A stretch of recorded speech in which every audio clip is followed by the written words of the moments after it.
ನಮಸ್ಕಾರ. ಸಂಯುಕ್ತ Karnataka news at 7ಗೆ ಸ್ವಾಗತ. ನಾನು ಪ್ರಕಾಶ್ ಚಳಗೇರಿ. ಬಣ ಬಡಿದಾಟ ಬಿಜೆಪಿಯ ಆಂತರಿಕ ವಿಚಾರ. ಆ ಬಗ್ಗೆ ವರಿಷ್ಠರು ಗಮನ ಹರಿಸುತ್ತಾರೆ.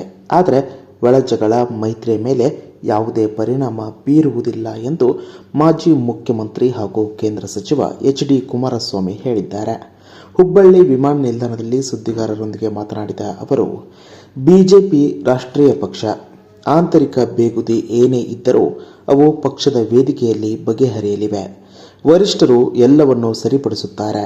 ಆದರೆ ನನ್ನ ಕೆಲ ಬಿಜೆಪಿ ಸ್ನೇಹಿತರಿಗೆ ಸುಧಾರಿಸಿಕೊಂಡು ಹೋಗುವಂತೆ ನಾನು ಸಲಹೆ ನೀಡಿದ್ದೇನೆ ಎಂದರು. ನೋಡಿ, ಬಿಜೆಪಿ ಪಕ್ಷದಲ್ಲಿ ಇರ್ತಕ್ಕಂಥ ಅವರ ಭಿನ್ನಾಭಿಪ್ರಾಯ, ಅಲ್ಲಿ ತೀರ್ಮಾನ ಅವರು ಮಾಡ್ತಾರೆ. ಅದರ ಬಗ್ಗೆ ನಾನು ಮಾತಾಡೋದು ತಪ್ಪು. ನಾನು ಸ್ನೇಹಿತರುಗಳಿಗೆ ಹೇಳಿದ್ದೇನೆ, ಯಾಕೆ ಈ ಥರ ಎಲ್ಲ ಈ ರೀತಿಯ ಒಂದು ವಾತಾವರಣ ಇದೆ, ಸರಿಪಡಿಸ್ಕೊಳ್ಳಿ ಅಂತಕ್ಕಂಥದ್ದನ್ನು ನಾನು ಒಳಗೆ ಕೂತು ಚರ್ಚೆ ಮಾಡಿದಾಗ ಎದುರಿಸಿದಾಗ ಹೇಳಿದ್ದೆ. ನನಗೆ ಇಲ್ಲಿ ಪ್ರಶ್ನೆ ಅದಕ್ಕೆ ಅಲ್ಲ, ಅದು ರಾಷ್ಟ್ರೀಯ ಪಕ್ಷ, ಅಲ್ಲಿ ಕೂತು ಅವರು ಚರ್ಚೆ ಮಾಡ್ಕೋಬೇಕು. ನಾನು ಅದ್ರ ಬಗ್ಗೆ ಚರ್ಚೆ ಮಾಡೋದು ತಪ್ಪಾಗುತ್ತೆ. ನಾನು ಮುಖ್ಯಮಂತ್ರಿ ಹಾಗೂ ರಾಜ್ಯಾಧ್ಯಕ್ಷ ಹುದ್ದೆಯ ಆಕಾಂಕ್ಷಿ ಎಂದು ಬಿಜೆಪಿ ನಾಯಕ ಬಸನಗೌಡ ಪಾಟೀಲ್ ಯತ್ನಾಳ್ ಹೇಳಿದ್ದಾರೆ. ದಾವಣಗೆರೆಯಲ್ಲಿ ಸುದ್ದಿಗಾರರೊಂದಿಗೆ ಮಾತನಾಡಿದ ಅವರು, ನಾನೇನು ರಾಜ್ಯವನ್ನು ಲೂಟಿ ಮಾಡಿಲ್ಲ, ಪಕ್ಷ ವಿರೋಧಿ ಚಟುವಟಿಕೆ ಮಾಡಿಲ್ಲ, ಯಾರನ್ನೋ ಸೋಲಿಸಲು ಪ್ರಯತ್ನ ಮಾಡಿಲ್ಲ. ಹೀಗಾಗಿ ನಾನು ಪಕ್ಷದ ರಾಜ್ಯಾಧ್ಯಕ್ಷ ಮತ್ತು ಸಿಎಂ ಆಕಾಂಕ್ಷಿ ಎಂದರು. ನಾನು ಎಂದೂ ನಾನೇ ಹಿಂದೂ ನಾಯಕ ಎಂದು ಹೇಳಿಕೊಂಡಿಲ್ಲ. ಯಾವೋ ಕೆಲವು ಬೇವರಸಿಗಳು ಹಾಗೆ ಹೇಳಿಕೊಳ್ಳುತ್ತವೆ ಎಂದು ಗುಡುಗಿದರು. ನಾ ಹೇಳ್ರಿ, ಯಾರು ನಡಿಗ್ಯಾರ ಹಂಗೆಲ್ಲ ಹೇಳ್ಕೊಂತ ಮನುಷ್ಯ ಅಲ್ಲ. ನಾ ಎಂದೂ ನಾನೇ ಹುಲಿ ಅಂತ ಹೇಳ್ಕೊಂಡಿಲ್ಲ, ನಾನೇ ಹಿಂದೂ ನಾಯಕ ಅಂತ ಹೇಳ್ಕೊಂಡಿಲ್ಲ. ಕೆಲವೊಂದು ಬೇವರ್ಸಿ ನನ್ನ ಮಕ್ಳ ಕೆಲಸ ಇಲ್ಲ, ಅವೇ ಹೋಯ್ಕೋತಾವೆ. ನಾ ಏನು ಹೇಳ್ಕೊಂಡಿಲ್ಲಲ್ಲ, ನಾ ಹಿಂದೂ ನಾಯಕ ಅಂತ ಹೇಳ್ಕೊಂಡಿನಿ ಅಂದ್ರೆ ನಾ ಏನಾರೇ ಹಿಂದೂ ಹುಲಿ ಅಂತ ಹೇಳ್ಕೊಂಡಿನಿ.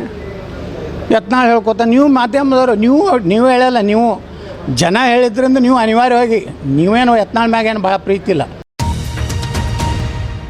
ಸೋಲನ್ನ ಒಪ್ಪಿಕೊಳ್ಳುತ್ತೇವೆ, ಆದರೆ ಈಗಲೂ ನಮಗೆ ಇವಿಎಂ ಮೇಲೆ ಅನುಮಾನ ಇದೆ ಎಂದು ಸಚಿವ ಶಿವರಾಜ್ ತಂಗಡಗಿ ಇವಿಎಂ ಮೇಲೆ ಅನುಮಾನ ವ್ಯಕ್ತಪಡಿಸಿದ್ದಾರೆ. ದೆಹಲಿ ಚುನಾವಣೆಯಲ್ಲಿ ಕಾಂಗ್ರೆಸ್ ಹೀನಾಯ ಸೋಲು ಅನುಭವಿಸಿದ ಕುರಿತು ಕನಕಗಿರಿಯಲ್ಲಿ ಸುದ್ದಿಗಾರರೊಂದಿಗೆ ಮಾತನಾಡಿದ ಅವರು, ಬಿಜೆಪಿಯವರು ತಮಗೆ ಬೇಕಾದ ಕಡೆಯಲ್ಲಿ ಇವಿಎಂ ಮೂಲಕ ಗೆಲ್ಲುತ್ತಾರೆ. ಅವರು ಇವಿಎಂನಿಂದಲೇ ಗೆಲ್ಲೋದು, ಬೇರೆ ಯಾವುದರಿಂದಲೂ ಗೆಲ್ಲಲು ಸಾಧ್ಯವಿಲ್ಲ ಎಂದರು. ಅದನ್ನು ನಾನು ನೇರವಾಗಿ ಹೇಳ್ತೀನಿ. ನಾನು ಹೇಳಿದ್ದೀನಿ, ನಾನು MP ನಮ್ಮ ರಾಜ್ಯದೊಳಗಿದ್ದಾಗೂ ಹೇಳಿದ್ದೀನಿ, ನೇರವಾಗಿ ಮಾಧ್ಯಮದ ಮುಂದೆ ಹೇಳಿದ್ದೀನಿ.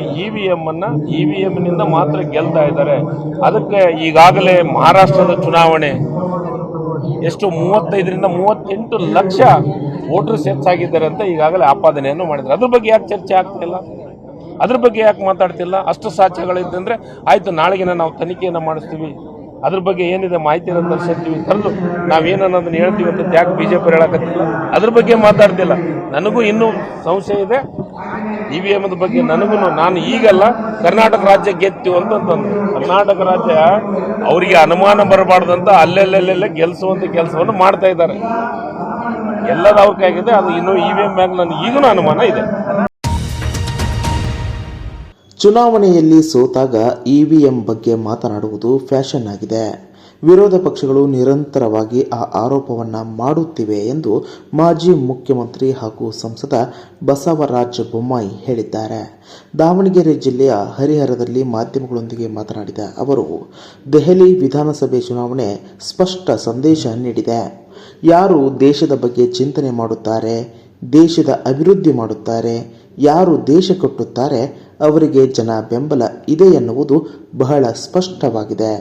ದೇಶದ ವಿಭಜನೆ ಬಗ್ಗೆ, ದೇಶದ ಹಿತವನ್ನು ಮರೆತು ವಿದೇಶದಲ್ಲಿ ಮಾತನಾಡುವವರಿಗೆ ಜನರು ಪಾಠ ಕಲಿಸಿದ್ದಾರೆ ಎಂದರು.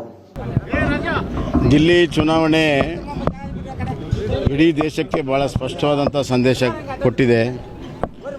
ಯಾರು ದೇಶವನ್ನು ಪ್ರೀತಿ ಮಾಡ್ತಾರೆ, ದೇಶವನ್ನು ಕಾಯ್ತಾರೆ, ಯಾರು ದೇಶ ಕಟ್ತಾರೆ ಅವರಿಗೆ ಜನ ಬೆಂಬಲ ಇದೆ ಅನ್ನೋದು ಭಾಳ ಸ್ಪಷ್ಟವಾಗಿದೆ.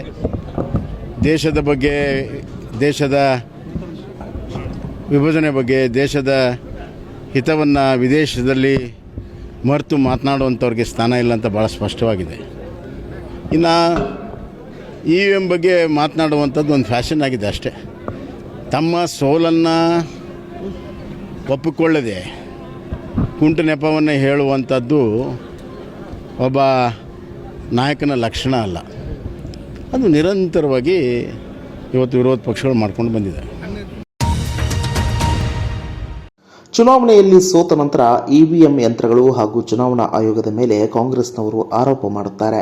ರಾಹುಲ್ ಗಾಂಧಿ ಅಸಮರ್ಥರಾಗಿರುವ ಬಗ್ಗೆ ಅದೇ ಕಾಂಗ್ರೆಸ್ನವರು ಮಾತನಾಡುವುದಿಲ್ಲ ಎಂದು ಕೇಂದ್ರ ಸಚಿವ ಪ್ರಹ್ಲಾದ್ ಜೋಶಿ ಕುಟುಕಿದ್ದಾರೆ. ದಾವಣಗೆರೆ ಜಿಲ್ಲೆಯ ಹರಿಹರ ತಾಲೂಕಿನ ರಾಜನಹಳ್ಳಿಯಲ್ಲಿ ಸುದ್ದಿಗಾರರೊಂದಿಗೆ ಮಾತನಾಡಿದ ಅವರು, ದೆಹಲಿ ವಿಧಾನಸಭಾ ಚುನಾವಣೆಯಲ್ಲಿ ಮತ್ತೆ ಶೂನ್ಯ ಗಳಿಸಿರುವ ಕಾಂಗ್ರೆಸ್ಸಿಗರು ತಮ್ಮ ಸೋಲಿನ ಬಗ್ಗೆ ಪರಾಮರ್ಶೆ ಮಾಡಿಕೊಳ್ಳದೆ EVM ಮೇಲೆ ಆರೋಪ ಮಾಡುತ್ತಾರೆ ಎಂದು ವ್ಯಂಗ್ಯವಾಡಿದರು. ಕಾಂಗ್ರೆಸ್ ಪಾರ್ಟಿ ಚುನಾವಣೆ ಸೋತ ನಂತರ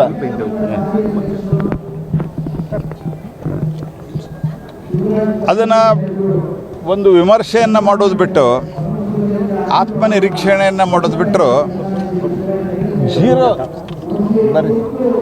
ಝೀರೋ ಆಗಿದ್ದಾರೆ. ಕಾಂಗ್ರೆಸ್ ಪಾರ್ಟಿ ಝೀರೋ ಆಗಿದೆ. ಆದರೆ ಝೀರೋ ಆದರೂ ಸಹಿತ EVM ಬಗ್ಗೆ ಮತ್ತು ಇಲೆಕ್ಷನ್ ಕಮಿಷನ್ ಬಗ್ಗೆ ಮಾತನಾಡ್ತಾರೆ ಹೊರತಾಗಿ ರಾಹುಲ್ ಗಾಂಧಿಯವರ ನೇತೃತ್ವದ ಬಗ್ಗೆ, ಅವರ ಅಸಾಮರ್ಥ್ಯದ ಬಗ್ಗೆ ಕಾಂಗ್ರೆಸ್ ಪಾರ್ಟಿಯವರು ಚಿಂತನೆಯನ್ನು ಮಾಡೋದಿಲ್ಲ. ದೆಹಲಿ ಮುಖ್ಯಮಂತ್ರಿ ಸ್ಥಾನಕ್ಕೆ ಅತಿಶಿ ಸಿಂಗ್ ರಾಜೀನಾಮೆ ಸಲ್ಲಿಸಿದ್ದು, ಇದರ ಬೆನ್ನಲ್ಲೇ lieutenant governor VK Saxena Delhi ವಿಧಾನಸಭೆಯನ್ನು ವಿಸರ್ಜಿಸಿದ್ದಾರೆ.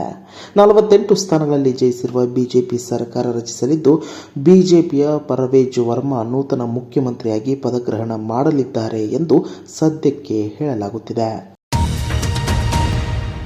ಹಾವೇರಿ ಜಿಲ್ಲಾ ಬಿಜೆಪಿ ಮಹಿಳಾ ಮೋರ್ಚಾ ಅಧ್ಯಕ್ಷ ಸ್ಥಾನಕ್ಕೆ ಸೃಷ್ಟಿ ಪಾಟೀಲ್ ರಾಜೀನಾಮೆ ನೀಡಿದ್ದಾರೆ. 1 ವರ್ಷದ ಹಿಂದೆ ಜಿಲ್ಲಾ ಮಹಿಳಾ ಮೋರ್ಚಾ ಅಧ್ಯಕ್ಷರನ್ನಾಗಿ ನೇಮಕ ಮಾಡಲಾಗಿತ್ತು. ಅಂದಿನಿಂದ ಇಂದಿನವರೆಗೂ ಓರ್ವ ಗೃಹಿಣಿಯಾಗಿ ಸಾಧ್ಯವಾದಷ್ಟು ಕೆಲಸ ಮಾಡಿಕೊಂಡು ಬಂದಿರುತ್ತೇನೆ. ಆದರೆ ನಿರೀಕ್ಷಿಸಿದಷ್ಟು ಕೆಲಸ ನನ್ನಿಂದ ಆಗಿಲ್ಲವೆಂಬ ಭಾವನೆ ಕಾಡುತ್ತಿದೆ.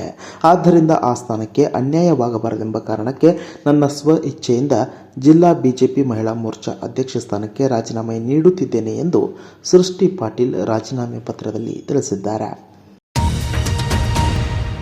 ಇನ್ನಷ್ಟು ಬರವಣಿಗೆಗಳು, ವಿಶೇಷ ಲೇಖನಗಳು ನಿಮಗಾಗಿ ಕಾಯ್ತಾ ಇರ್ತವೆ. ಓದ್ತಿರಲ್ವಾ?